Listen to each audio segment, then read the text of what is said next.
Welcome to the Run It Right Training Module 3. In this module, we'll take you through the Run It Right investigation tool in order to help you, the efficiency partner, navigate and report the various no and low-cost operational changes that your customer can apply for.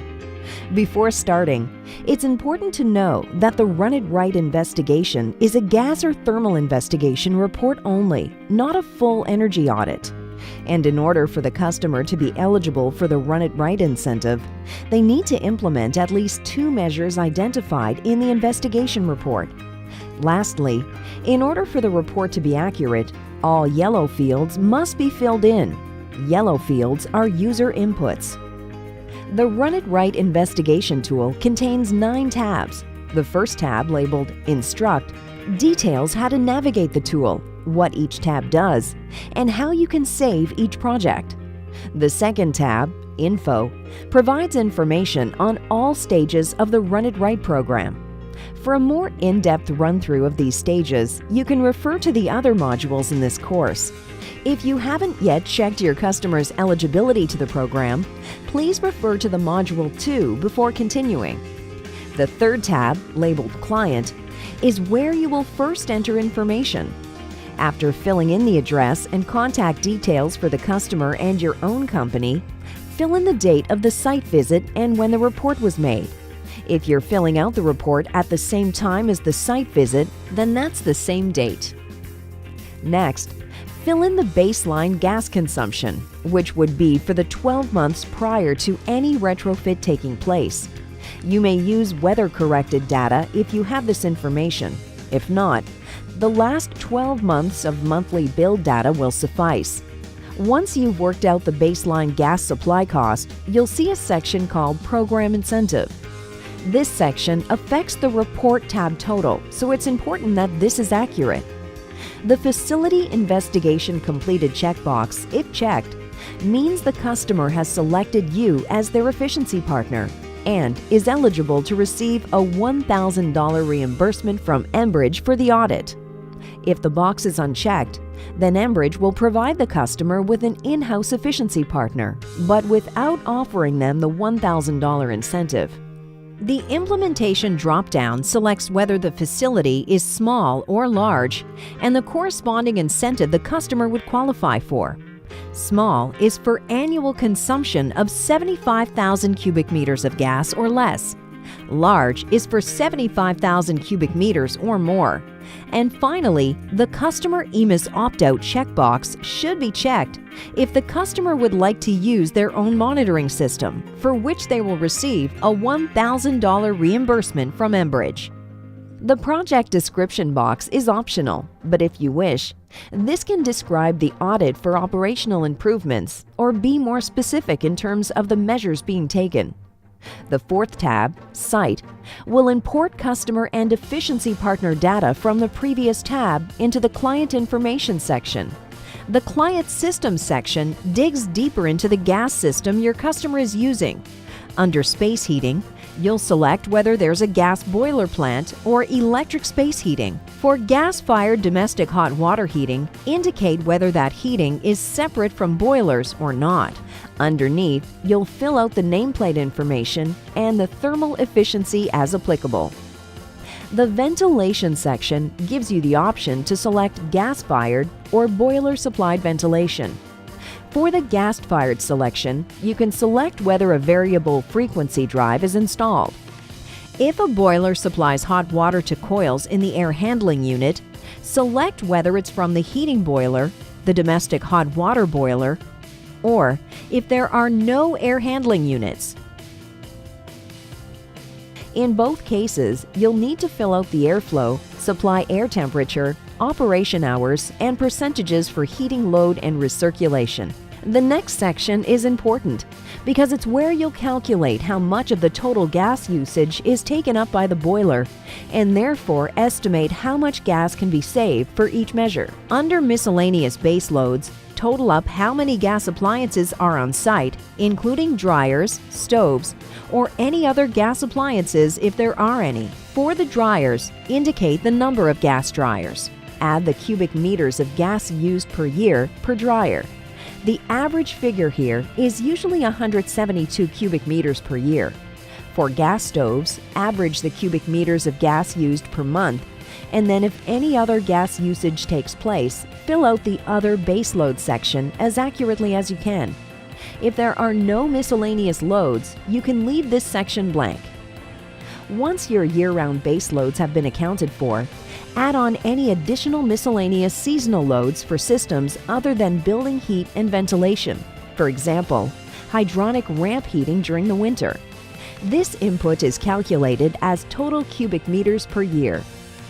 Under the Building Conditions section, you can fill out general information about the building for future reference on gas retrofits that might be needed.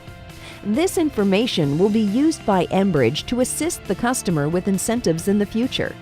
Also, be sure to highlight any building modifications that would affect gas consumption, either currently happening or planned during the upcoming 12-month monitoring term.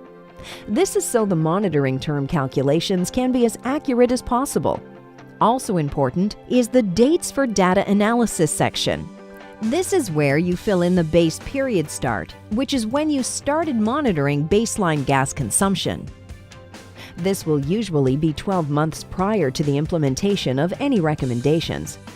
The improvement start and completion dates will detail when work began and ended based on the agreed measures. So if, for example, a new boiler took 1 week to install, you'll detail the start and end date of this installation work. The equipment changeover box is to be ticked if there is a known hard date when the customer switches from cooling to heating and vice versa. Usually, these are around the 15th of September and 16th of June respectively. But if the customer doesn't know, then leave the box unchecked. Finally, for this tab, if you have any notes you'd like to add, you may put them in the box at the bottom of the page. Tab 5 is the Checklist tab. It's here where you will highlight and detail what measures are being taken as part of the program in order to save on gas consumption. The list is prescriptive, so if the measures you are taking don't appear here, you can add your own on tab 6, titled Other. The prescriptive measure options on tab 5 are categorized into 6 categories: equipment scheduling, sensor error, simultaneous heating and cooling, outside air usage, system improvement, and equipment operation. The Measures column lists a general description, while the Action column details the equipment or value involved. After selecting an end use from the drop-down, make sure you check the Recommended checkbox. Doing so will ensure your recommendations are incorporated in the summary and report. If you have any notes describing the measures taken, you can add them in the final column. As an example, here we will switch the air handling unit back to auto so the variable speed operation is switched back on. This would eliminate simultaneous heating and cooling between the boiler and chiller to increase gas efficiency. Remember, for the Run It Right program to be effective, at least 2 measures need to be implemented, whether from this prescriptive list or an unlisted measure added in on tab 6, the Other tab. Please note, on the Other tab, you can also enter the percentage of estimated savings, the cost of the measure, and any further notes. The estimates don't need to be perfect, as the savings for the Run It Right are measured at the meter during the monitoring term. The 7th tab, General Observations, focuses on the status of the building's equipment. It's here where you can detail the overall condition of the building, along with any potential or present problems with equipment you'd like to identify. This provides clarity on any future capital improvements needed, along with the option to select a date range when you forecast capital improvement might be needed. This is optional, but it will help you and Enbridge serve the customer in the future. The 8th tab provides a summary of all recommendations that have been filled out in the Checklist tab. The first 3 columns are taken from that previous tab, but here there is the ability to add more detail to the measure, the date the measure was or will be implemented, the contractor working on the measure, the work performed, along with the hours and hourly rate of the work. This is an important section as it allows Enbridge auditors to verify gas savings claims, make sure the proposed work was completed, and incorporate the costs of installation when calculating the financial incentives available to the customer. The ninth and final tab details the report. This will contain information taken from other tabs and will provide a pie and bar chart detailing estimated natural gas savings per year, both as a percentage and in cubic meters. The bottom of the report details the invoice amount for the proposed work, the estimated savings, and any incentives the customer will receive for the work done. Make sure this section is correct, and if not, go back and ensure all mandatory fields and checkboxes have been completed. What's next?